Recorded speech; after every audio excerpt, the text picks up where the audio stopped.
Picture this: September 2024, Flathead Lake, Montana.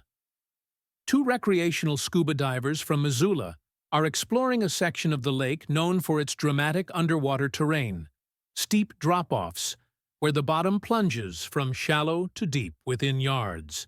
They're diving at approximately 16 feet, following a rocky ledge, when they see something that makes them stop mid-kick and signal each other urgently. Partially buried in silt, covered in decades of algae growth but unmistakably man-made, is a vehicle. Not a modern car that rolled in recently, but something older, much older, with a distinctive boxy shape that any military history enthusiast would recognize immediately.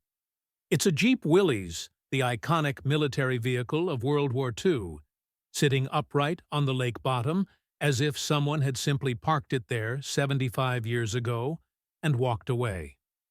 The olive drab paint is faded almost to nothing, the metal is corroded, but the structure is remarkably intact. And when the divers shine their lights through what remains of the windshield, they see something that transforms this from a fascinating discovery into a tragedy. Skeletal remains behind the steering wheel, still in the driver's position, hands on a steering wheel that hasn't turned in 3/4 of a century. Within hours, the Flathead County Sheriff's Department has secured the site and brought in specialized recovery teams. The Jeep's license plate, though corroded, is readable: Montana 7-2947. A check against historical vehicle registration records, painstakingly preserved in state archives, reveals a name that older residents of Kalispell still remember: Ryan Garcia, a 29-year-old World War II veteran who left his apartment on the evening of October 5, 1949, to drive to his fiancée's house for dinner, and was never seen again. For 75 years, Ryan Garcia's disappearance has been one of Montana's enduring mysteries. His family believed he'd gotten cold feet about his upcoming wedding and run away. His fiancée spent decades torn between grief and anger, never knowing if the man she loved had abandoned her or met with tragedy. And all that time, he was right there, just 16 feet below the surface of Flathead Lake, in a section where thousands of boaters, swimmers, and fishermen have passed overhead, completely unaware of what the cold Montana water was hiding. If you're drawn to stories where assumptions shape decades of grief, where heroes survive war only to be claimed by circumstance, then subscribe right now. Hit that button and turn on notifications, because what I'm about to share is a story that will break your heart and make you question how easily we judge the missing. By the end of this video, you'll understand why this discovery has forced an entire community to confront 75 years of misunderstanding, and why sometimes the truth is closer than anyone imagined. The question isn't just how Ryan's Jeep ended up in Flathead Lake. The question is, why did everyone assume he'd run away when the answer was just feet from the shore? Ryan Garcia was 29 years old in the fall of 1949, and everything about him reflected the quiet strength of men who'd seen too much too young and come home determined to build something better.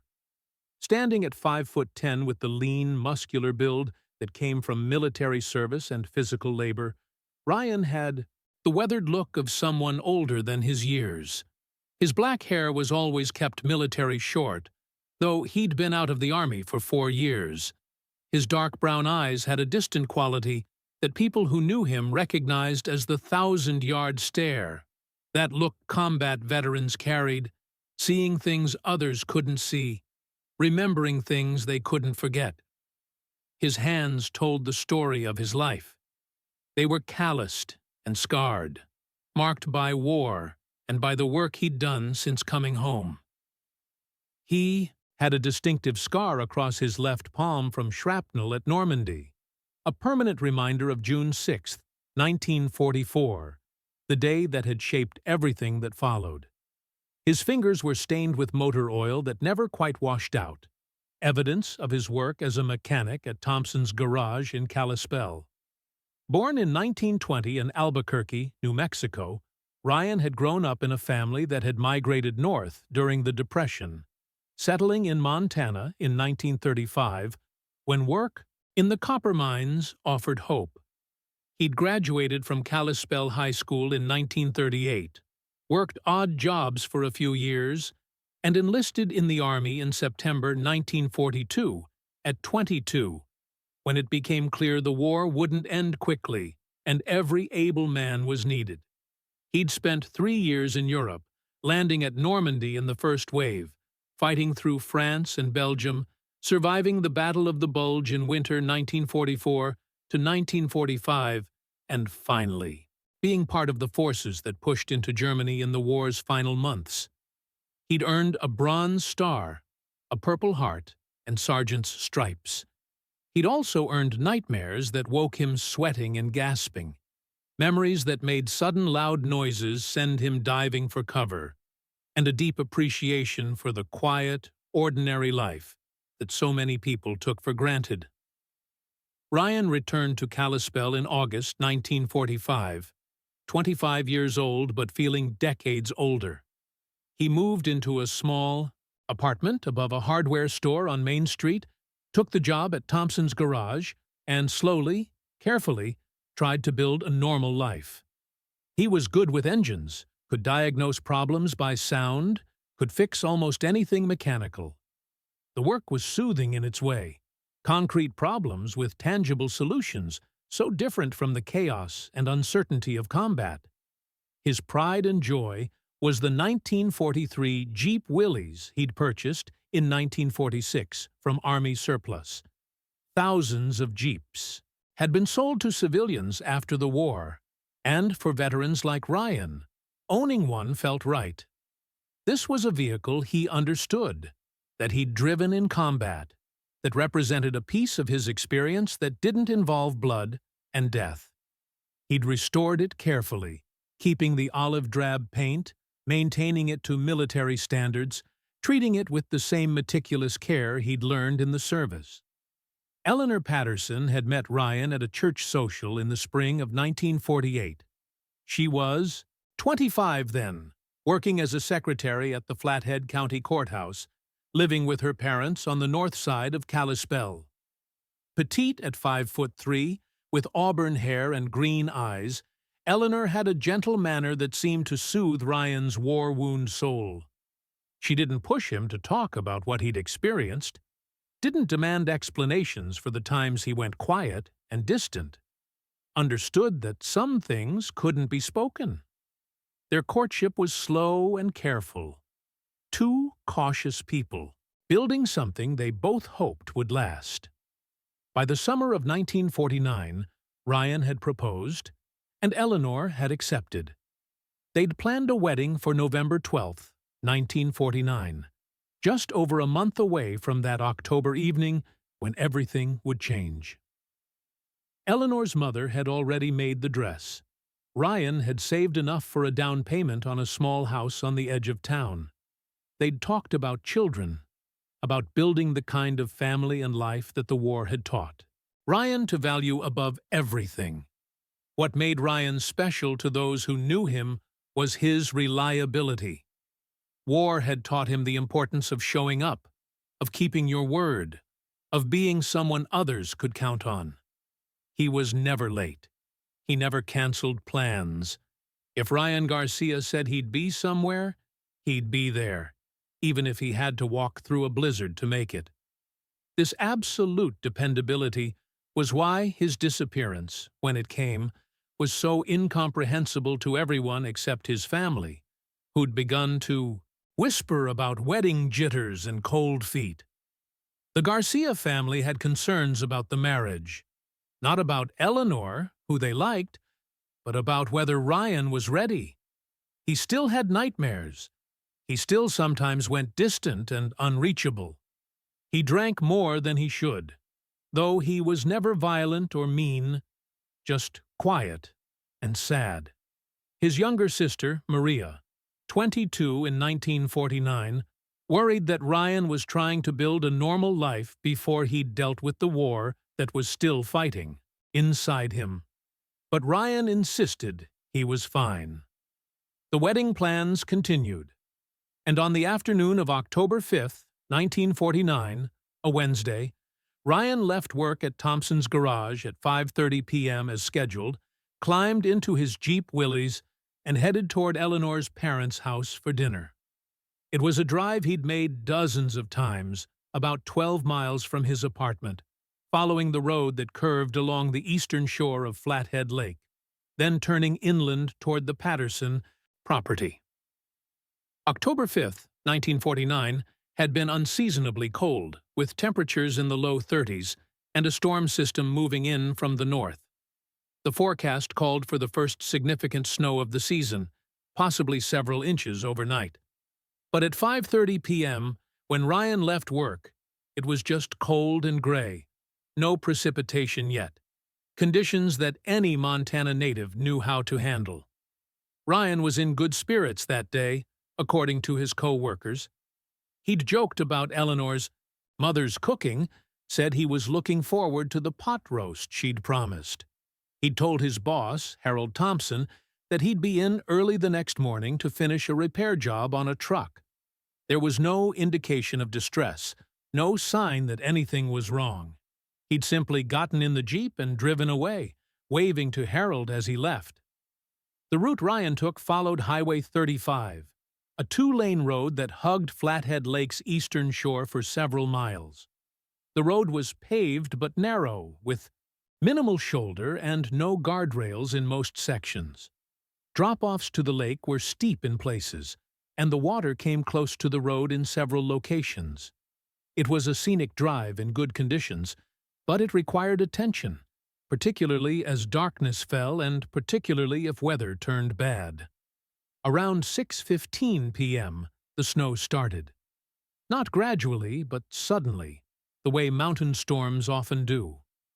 Within minutes, it was falling heavily, driven by wind that had picked up out of nowhere.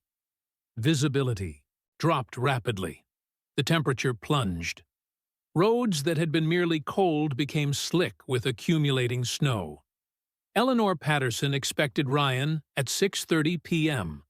When 7 p.m. came with no Ryan and no phone call, she felt the first stirrings of concern. By 7:30 p.m., she was calling his apartment. No answer. By 8 p.m., she'd called Thompson's garage, but the garage was closed and no one answered. By 8:30 p.m., Eleanor's father, James Patterson, was driving the route Ryan should have taken, looking for any sign of the Jeep or an accident. James drove slowly through the snowstorm, which had intensified into a blizzard, searching as best he could. He made it all the way to Kalispell, seeing no sign of Ryan's Jeep on the main highway. He checked Thompson's garage, where the Jeep wasn't parked. He checked Ryan's apartment, where the landlord confirmed Ryan had left hours earlier. James drove back to his house, finding nothing, increasingly worried as the storm made searching more difficult with each passing hour. By 9:30 p.m. on October 5, 1949, Eleanor's family called the Flathead County Sheriff's Department to report Ryan Garcia missing. The deputy who took the call noted the storm conditions and suggested Ryan might have pulled over to wait it out, might be at a friend's house, might show up soon with an explanation. But he also noted Ryan's military reliability, the fact that he'd never been late before, and agreed that deputies would start looking as soon as conditions allowed. October 6th dawned cold and white. The storm had deposited 8 inches of snow across the Flathead area overnight, and temperatures had dropped to the teens. Search operations began at first light, deputies and volunteers checking the route Ryan should have taken, looking for any sign of the olive-drab Jeep Willys or tracks leading off the road. They found nothing. The fresh snow had covered everything. If Ryan had gone off the road during the early stages of the storm, his tracks were buried under 8 inches of powder. If the Jeep had slid into a ditch somewhere, it was hidden under snowdrifts. The search expanded to include side roads, alternate routes, any place Ryan might have gone if he'd tried to avoid the storm. Days passed. The investigation revealed nothing. Ryan's Jeep seemed to have vanished as completely as he had. His apartment showed no signs of planning to leave. His belongings were all there. His savings account contained the money he'd been saving for the house, untouched. His paycheck from Thompson's garage, which he'd cashed that afternoon, was missing. But Ryan always carried his week's pay in his wallet, so that proved nothing. Theories emerged, and they divided along family lines. The Garcia family, particularly Maria, began suggesting that Ryan had gotten cold feet. The wedding was just 5 weeks away. Ryan had been showing signs of stress. Maybe he'd driven away that night and just kept driving, unable to face the commitment, overwhelmed by expectations he couldn't meet. It wasn't what they wanted to believe, but it seemed more likely than a simple accident that left no trace. Eleanor and her family rejected this theory absolutely. Ryan loved Eleanor. He was excited about the wedding, about their future. He'd been planning, preparing, talking about their life together. Eleanor insisted something terrible had happened, that Ryan would never voluntarily disappear, that there had to be another explanation. The sheriff's investigation found no evidence of foul play, no indication of criminal activity. Ryan had no enemies, no debts, no problems that would make him a target. The only mystery was his complete disappearance, his Jeep's complete disappearance, and the total lack of any trace, despite intensive searching. By November 1949, when the wedding should have happened, the case was effectively cold. Ryan Garcia was listed as missing, presumed to have left, voluntarily, though there was no proof. Eleanor, devastated and confused, canceled the wedding she'd spent months planning. The dress her mother had made hung in a closet unworn. The house Ryan had planned to buy went to another couple. The 1950s arrived, and post-war America moved forward. Eleanor Patterson eventually began dating again, though friends said part of her never quite let go of Ryan Garcia. She married in 1954, a quiet ceremony to a kind man who understood he'd always be second to a ghost. She had children, built a life, but she never forgot the veteran who'd driven away into a snowstorm and never returned. The Garcia family dealt with their own complicated grief. Maria married and moved to Seattle, but she carried guilt for suggesting her brother had run away. Ryan's parents died in the 1960s, never knowing what happened to their son. The family narrative hardened over time. Ryan had gotten scared, had left to avoid. Marriage had started over somewhere else. It was easier than accepting that their reliable, strong brother might have died alone on a Montana road. Flathead Lake remained what it had always been, a beautiful body of water attracting tourists and recreationalists. Highway 35 along Flathead Lake was improved over the decades, widened, guardrails installed, the dangerous sections made safer. The area where Ryan Garcia had actually gone into the water changed completely, developed with houses and boat launches that hadn't existed in 1949. Eleanor Patterson Morrison died in 2017, at age 94. In her final years, with dementia stealing her memories, she'd sometimes ask about Ryan, about when he was coming for dinner, reverting to that October evening when she'd waited for a man who never arrived. Her children had learned the story, but to them it was ancient history, a sad tale from before they were born. Maria Garcia Hernandez was 97 years old in 2024, living in a nursing home in Seattle. She had a few lucid days each month, and on those days, she'd sometimes talk about her brother Ryan, about wondering where he'd gone, whether he'd ever thought about the family he'd left behind. The guilt had never completely faded. And then, on that September day, in 2024, two divers exploring Flathead Lake's underwater terrain made a discovery that would rewrite 75 years of family history and community assumptions. The recovery operation took careful planning. At 16 feet, the Jeep was accessible to recreational divers, but extracting it required heavy equipment and expertise. Over a week in late September, specialized crews worked to prepare the vehicle for lifting, stabilizing the corroded metal, ensuring that evidence was preserved. On October 1, 2024, the Jeep Willys broke the surface of Flathead Lake for the first time since October 5, 1949. Water streamed from every opening, decades of accumulated silt sliding off the metal. The crowd gathered on shore, including reporters, law enforcement, and descendants of people who'd known Ryan Garcia, watched in silence as history literally surfaced. The forensic examination revealed details that finally explained what happened 75 years earlier. The Jeep showed no signs of mechanical failure. The steering was intact, the brakes functional given the corrosion. What it showed was impact damage consistent with leaving a road at moderate speed and entering water nose first. The skeletal remains in the driver's seat were confirmed through dental records as Ryan Garcia. The cause of death appeared to be drowning, no evidence of trauma beyond what would be expected from a vehicle accident. In the Jeep, investigators found Ryan's wallet, containing his driver's license, $43 in 1949 currency, and a photograph of Eleanor.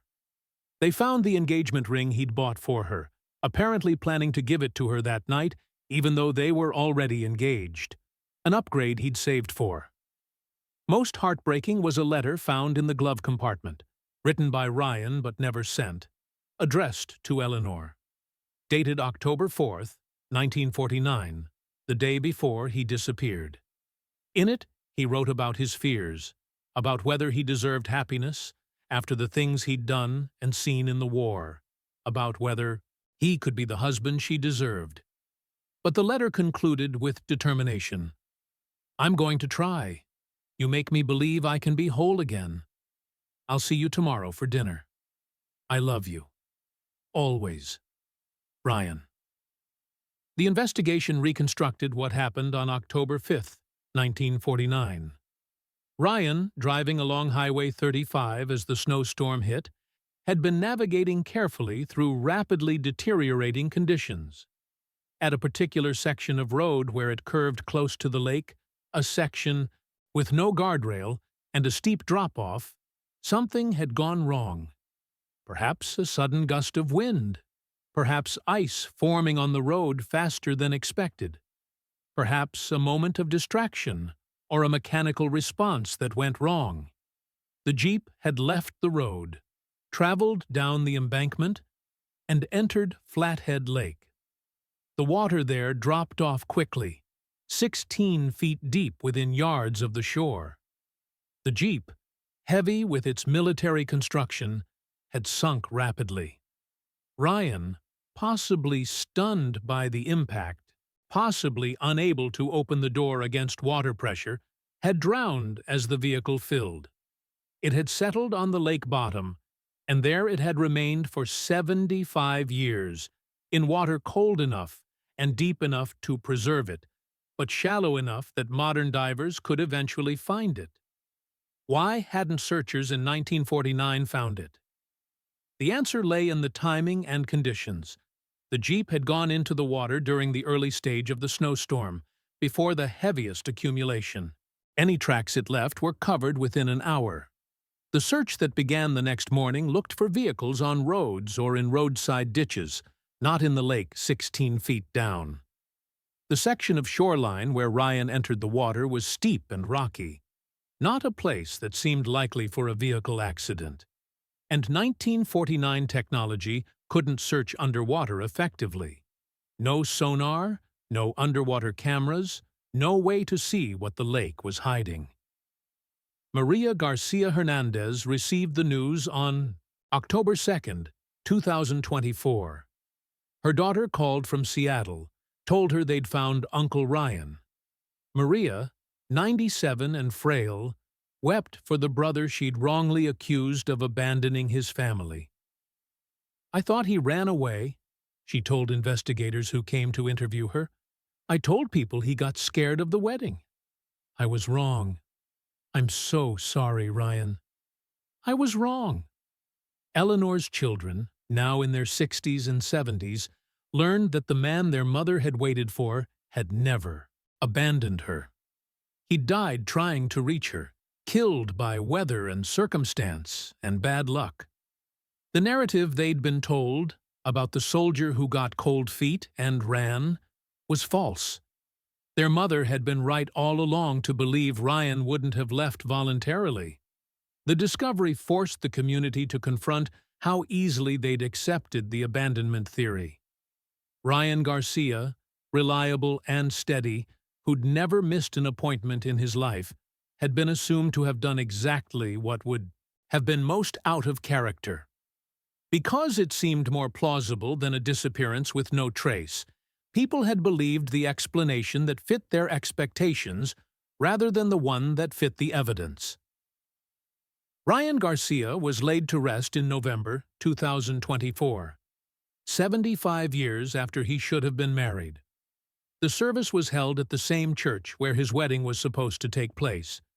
His nephew, Maria's son, now 72 years old, spoke about an uncle he'd never met but whose story had shaped his family's history. Veterans organizations honored Ryan's service, his Bronze Star and Purple Heart, displayed beside his flag-draped coffin. The Jeep Willys, after forensic examination, was partially restored by a military vehicle preservation group. It will be displayed at the Montana Historical Society, a memorial to Ryan Garcia and to all the veterans who survived war only to be claimed by the peacetime world they returned to. Highway 35, along Flathead Lake, now has guardrails at every dangerous section, modern safety features that didn't exist in 1949. But there's a small memorial marker near where Ryan's Jeep entered the water, acknowledging the veteran who died there and reminding travelers that even familiar roads can be deadly when conditions change. So what really happened on October 5th, 1949? The evidence provides a clear answer. Ryan Garcia, driving to his fiancée's house for dinner, was caught in a sudden severe snowstorm. On a section of road with no guardrail and a steep drop to the lake, his Jeep left the pavement and entered Flathead Lake. The vehicle sank quickly, and Ryan drowned before he could escape. It was a tragic accident, nothing more and nothing less. But assumptions turned it into something else for 75 years. The real tragedy extends beyond Ryan's death. It's in the 75 years that his family believed he'd abandoned them, that they carried shame, thinking he'd run from responsibility. It's in Eleanor spending her life torn between love and anger, never knowing whether to grieve or to resent. It's in the community's willingness to believe the worst about a man whose entire life had demonstrated reliability and honor. Ryan Garcia survived D-Day, survived the Battle of the Bulge, survived 3 years of combat in Europe. He came home, rebuilt his life, found love, planned a future, and he died on a Montana road, killed by weather and geography and bad timing. His death hidden by assumptions and a lake that kept its secret for 3/4 of a century. For Maria Garcia Hernandez, who died peacefully in December 2024, just 2 months after her brother was found, the discovery brought guilt and relief in equal measure. She'd spent 75 years believing a lie about her brother, but she'd gotten to know the truth before she died. She'd gotten to say she was sorry. And in her final days, she'd told her family that Ryan had finally come home.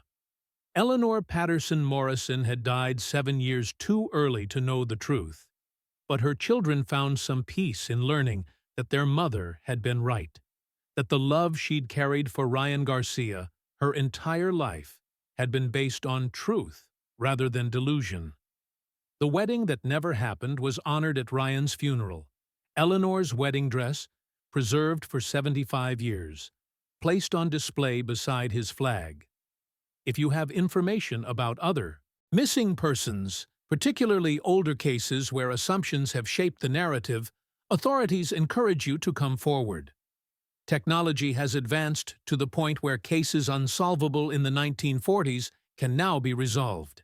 Every missing person deserves to be found. Every family deserves the truth. Ryan Garcia was 29 years old when he died, a veteran who'd given everything for his country and was trying to build a life worthy of what he'd survived. He deserved better than to spend 75 years at the bottom of a lake while his family carried shame. But at least now, the truth is known. At least now, the assumptions have been corrected. At least now, Ryan Garcia can rest with honor restored, his memory no longer tainted by the lie that he ran away. The next time you hear about someone who disappeared, remember Ryan Garcia. Remember that assumptions can be wrong. Remember that the truth might be closer and simpler than the theories we construct. And remember that sometimes the answer is just 16 feet down, waiting for someone to look in the right place at the right time with the right tools.